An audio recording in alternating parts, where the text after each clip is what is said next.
Hello guys, welcome to my YouTube channel. मेरा नाम निधि है और आज हम डिस्कस करने वाले हैं पॉइज़न के बारे में। इसके अंदर हम स्टडी करेंगे कि पॉइज़न क्या होता है और इसके इस अगर कोई पेशेंट आता है हमारे पास, वो पॉइजनिंग पेशेंट आता है तो उसको हम कैसे फर्स्ट एड प्रोवाइड कराएंगे। आइए वीडियो को शुरू करते हैं।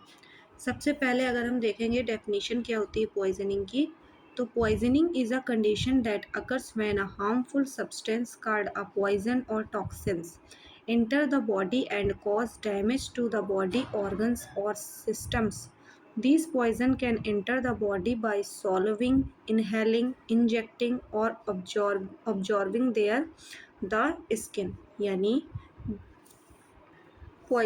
यानी जब कोई हार्मफुल यानी नुकसान पहुंचाने वाला सब्सटेंस जैसे केमिकल, ड्रग, प्लांट्स या गैसेस शरीर के अंदर चले जाते हैं और बॉडी के नॉर्मल फंक्शन को डिस्टर्ब करते हैं, उसे हम पॉइजनिंग कहते हैं। यानी सिंपल शब्दों में देखें तो जब कोई टॉक्सिन्स सब्सटेंस बॉडी में इंटर करके ऑर्गन्स को डैमेज करते हैं तो उसे पॉइजन कहते हैं। क्लियर है। नेक्स्ट हम पढ़ेंगे टाइप्स ऑफ पॉइजनिंग क्या होता है। पॉइजनिंग के कई टाइप होते हैं। ये डिपेंड करता है कि किस टाइप का पॉइजन बॉडी में गया है और कैसे गया है, माउथ से, सांस लेने के जरिए, स्किन के जरिए या इंजेक्शन के थ्रू। क्लियर है। तो सबसे पहले हम पढ़ेंगे एक्सीडेंटल पॉइजनिंग क्या होता है। एक्सीडेंटल पॉइजनिंग क्या होता है, यानी जब कोई व्यक्ति गलती से कोई हार्मफुल या टॉक्सिन सब्सटेंस जैसे मेडिसिन, केमिकल या पॉइजनस फूड निगल लेता है, इनहेल कर लेता है या स्किन पर लगा लेता है तो उसे एक्सीडेंटल पॉइजनिंग कहते हैं। ये किन किन कारणों की वजह से कॉज हो सकता है, जैसे मेडिसिन्स का गलत यूज़ करना, रॉन्ग डोज ले लेना या फिर एक्सपायर्ड मेडिसिन लेना या फिर बच्चों का मेडिसिन को खोलना या उसको गलत तरीके से यूज़ करना या फिर हाउस होल्ड केमिकल की वजह से, और भी बहुत सारे कारण होते हैं एक्सीडेंटल पॉइजनिंग के। जैसे कि अगर हम सिंपल शब्दों में समझें तो बच्चों में या एडल्ट में गलती से पॉइज़न खा लेना, जैसे क्लिनसिंग एजेंट होते हैं या फिर मेडिसिन्स होती हैं या केमिकल्स होते हैं, ये सारी चीज़ें हमारी एक्सीडेंटल पॉइजनिंग के अंदर आ जाती हैं। नेक्स्ट हम पढ़ेंगे इंटेंशियल पॉइजनिंग क्या होता है। जब कोई व्यक्ति जानबूझकर कोई पॉइजनस या टॉक्सिक सब्सटेंस अपने आप को नुकसान पहुंचाने के लिए या दूसरे व्यक्ति को नुकसान पहुंचाने के लिए यूज़ करता है तो उसे हम इंटेंशनल पॉइजनिंग कहते हैं। यानी सिंपल शब्दों में जब कोई पॉइजन मतलब सोच समझ कर लिया जाता है या दिया जाता है तो उसे हम इंटेंशनल पॉइजनिंग कहते हैं। ये मतलब जब कोई पेशेंट सुसाइड कर रहा हो या सुसाइडल पॉइजनिंग और होमोसाइडल पॉइजनिंग इसके मेन टाइप्स होते हैं। सुसाइडल पॉइजनिंग होता है जब कोई व्यक्ति अपनी जान लेने के लिए पॉइजन लेता है, वो आपका सुसाइडल पॉइजनिंग हो जाएगा, यानी आत्महत्या के लिए। और होमिसाइडल पॉइजनिंग यानी दूसरों को मारने के लिए जहर का यूज़ करना, यानी जब कोई व्यक्ति किसी दूसरे जीव को नुकसान पहुंचाने के लिए पॉइजन का यूज़ करता है, वो आपके होमिसाइडल पॉइजनिंग के अंदर आ जाता है। नेक्स्ट हम पढ़ेंगे ऑक्यूपेशनल पॉइजनिंग। ऑक्यूपेशनल पॉइजनिंग क्या होता है। ऑक्यूपेशनल पॉइजनिंग जब कोई व्यक्ति अपने काम या प्रोफेशन के दौरान हार्मफुल या टॉक्सिक सब्सटेंस के रेगुलर कांटेक्ट में आता है और उस वजह से उसके हेल्थ को नुकसान होता है तो उसे हम ऑक्यूपेशनल पॉइजनिंग कहते हैं। यानी सिंपल शब्दों में जब कोई वर्कर अपने काम की जगह पर केमिकल्स, गैसेस या मेटल्स या डस्ट के कांटेक्ट से स्लोली पॉइजन इफ़ेक्ट फील करता है तो उसे हम ऑक्यूपेशनल पॉइजन कहते हैं। ये आपका इंडस्ट्रियल एरिया में या फिर हैवी मेटल्स के एक्सपोजर में, जैसे लेड हो गया, आर्सेनिक हो गया, मेटलर्जी हो गया, या फिर बहुत सारे डस्ट और फाइबर्स के या पेस्टिसाइड के संपर्क में रहने से आपको ऑक्यूपेशनल पॉइजनिंग हो सकता है। नेक्स्ट हम पढ़ेंगे फूड पॉइजनिंग क्या होता है। जब कोई व्यक्ति इन्फेक्टेड फूड या पानी पीता है जिसमें बैक्टीरिया, वायरस, पैरासाइट या टॉक्सिन केमिकल होते हैं और उससे पेट और डाइजेशन से रिलेटेड प्रॉब्लम होती हैं, तो उसे हम फूड पॉइजनिंग कहते हैं। जैसे अगर हम आसान भाषा में देखें, जब कोई खाना या पानी यानी जब कोई गंदा मतलब साफ़ सुथरा या फुली हाइजीन मेंटेन किया हुआ कुक्ड फूड नहीं लेता है या प्रॉपर हाइजीन या क्लीन वाटर इनटेक नहीं करता है, तो उसकी बॉडी में बहुत सारे जहरीले टॉक्सिक सब्सटेंस पहुंच जाते हैं, जिससे उसके पेट में दर्द, उल्टी या दस्त होने लगते हैं, जिसे आप फूड पॉइजनिंग बोलते हैं। इसके रूट ऑफ एंट्री क्या क्या होते हैं, जैसे इंजेक्शन बाय माउथ, जैसे कि इसके अंदर आ जाएगा आपका मेडिसिन्स के थ्रू या केमिकल्स के थ्रू या स्पॉइल्ड फूड के थ्रू। इनहेलेशन यानी ब्रीथिंग के थ्रू जैसे आप गैसियस इंटॉक्सिन्स यूज़ कर रहे हैं, जैसे गैस लीक हो गई या फिर कार्बन मोनोऑक्साइड हो गई।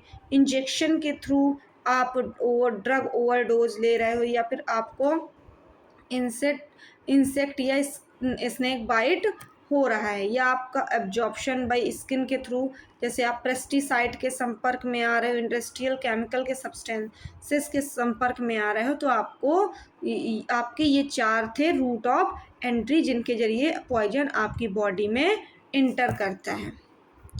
नेक्स्ट, कॉमन पॉइजन्स क्या क्या होते हैं।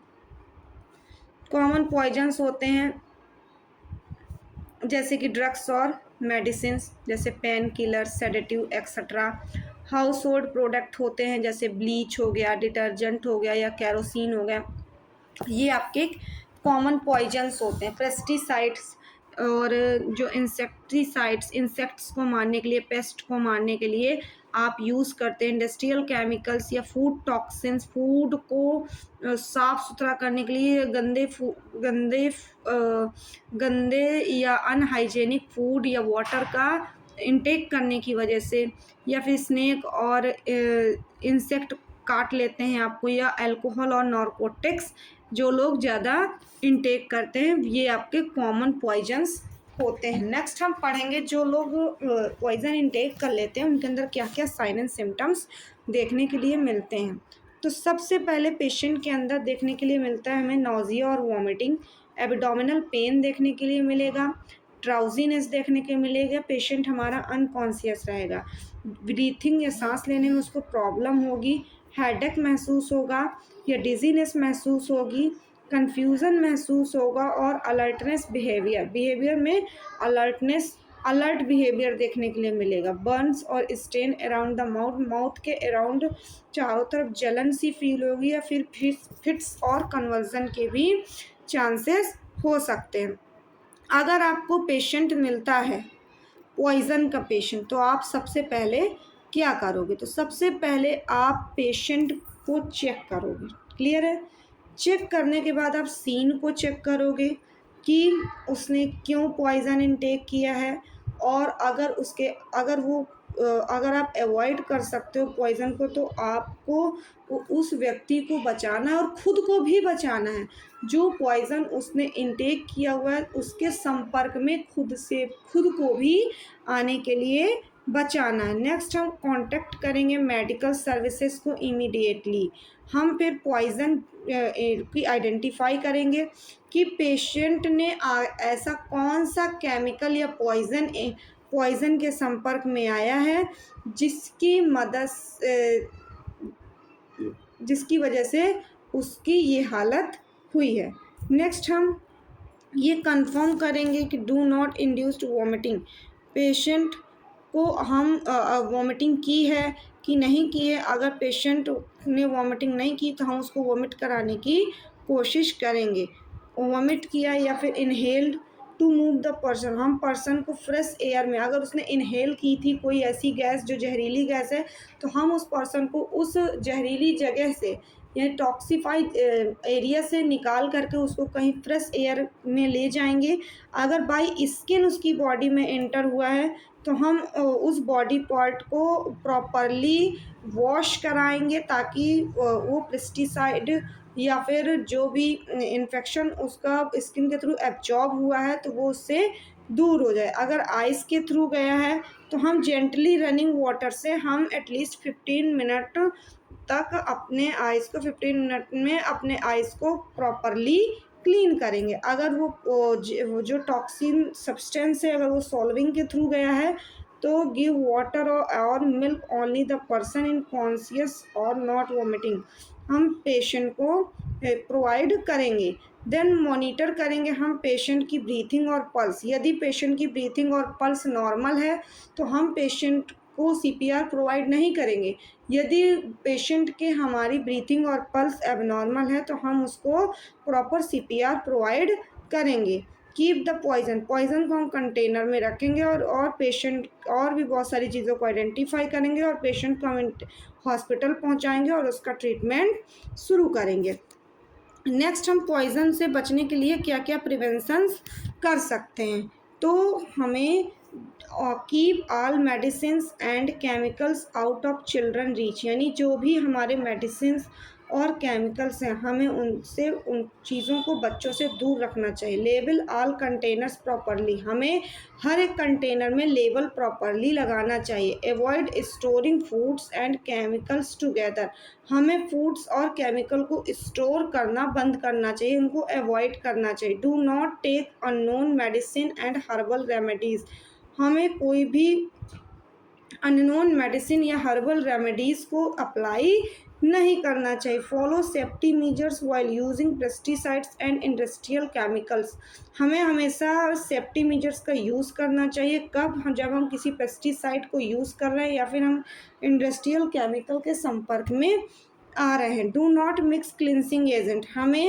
हमें कभी भी क्लिनजिंग एजेंट्स को मिक्स नहीं करना चाहिए। जब हम उनको मिक्स कर देते हैं तो उनसे हमारी बहुत सारी टॉक्सिन गैस एराइज होती हैं। Ensure proper ventilation in area where gases is formed में एक्यूमुलेटेड, यानी जिस एरिया में हमें पॉइजनिंग, जिस एरिया में हमारे पेशेंट को पॉइजनिंग इफेक्ट आ रहा है उस एरिया को प्रॉपरली वेंटिलेटेड रखना चाहिए। प्रॉपर हम ट्रीटमेंट क्या क्या प्रोवाइड कराएंगे, हम उसका एक्टिवेटेड चारकोल प्रोवाइड कराएंगे जिससे कि वो पॉइज़न पेट के अंदर से मतलब पेट के अंदर से पॉइज़न को एब्जॉर्ब कर लेगा। नेक्स्ट हम पेशेंट को एंटीडोट प्रोवाइड कराएंगे जिससे कि उसका जो एसिड है वो न्यूट्रलाइज हो सके और उसका असर कम हो सके। हम पेशेंट को गैस्ट्रिक लवाज प्रोवाइड करेंगे, यानी उसके वॉश करेंगे, हम उसके स्टमक को सपोर्टिव केयर प्रोवाइड करेंगे, यानी उसको आईवी फ्लूइड प्रोवाइड कराएंगे, ऑक्सीजन प्रोवाइड कराएंगे और उसके वाइटल साइन को मेंटेन करेंगे। अगर डायलिसिस पेशेंट है तो उसको हम use in severe poisoning to remove toxin for a blood, हम उसको सीवियर पॉइजनिंग प्रोवाइड कराएंगे, यूज करेंगे जिसमें हम उसके टॉक्सिन्स को उसके ब्लड के अंदर से रिमूव कर सकें। तो आज की वीडियो में इतना ही। अगर आपको ये वीडियो पसंद आई हो और आपको पॉइजनिंग टॉपिक बहुत अच्छे से क्लियर हुआ हो तो आप इस वीडियो को लाइक करें, चैनल को सब्सक्राइब करें और बेल आइकन को प्रेस करें। Thank you.